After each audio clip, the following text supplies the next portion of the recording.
उद्योगमंत्री उदय सामंत यांच्या उपस्थितीत मुंबई येथे काल झालेल्या बैठकीत जिल्ह्याच्या औद्योगिक विकासाच्या दृष्टीने एक ऐतिहासिक आणि निर्णायक निर्णय घेण्यात आला।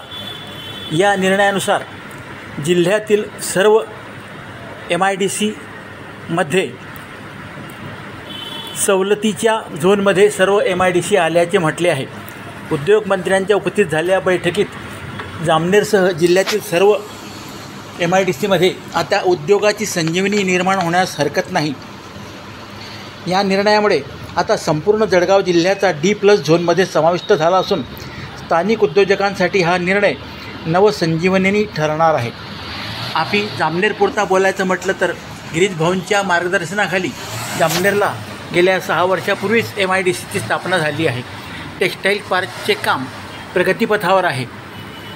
असे असले तरी जामनेरकरांना औद्योगिक वसाहतीत नवीन उद्योग उभारणीची प्रतीक्षा आहे। गिरीश भाऊ असल्यामुळे चिंता नसली तरी केवळ आठवण म्हणून आम्ही ही बातमी त्यांच्यासमोर मांडत आहोत। भाऊंनी लक्ष द्यावे। जामनेर तालुका तसा पाहिलं तर औद्योगिकदृष्ट्या मागासलेला असाच आहे। भाऊंचे प्रयत्न आहेतच, त्यांच्या प्रयत्नातून सुप्रीम प्रकल्प सुरू झाला हे विसरता येणार नाही। मात्र तरीसुद्धा तालुक्यातील बेरोजगारी काही अंशी कमी झाली असली तरी अजूनही बरेच बेरोजगार आहेत। भाऊंनी याकडे लक्ष दिले पाहिजे।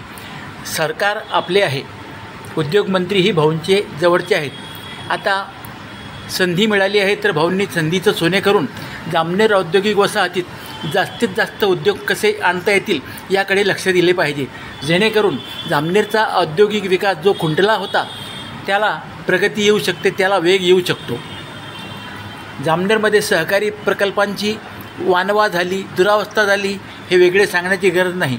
त्याकरता शासनाच्या माध्यमातून औद्योगिक प्रकल्प आले पाहिजे ही अपेक्षा आहे।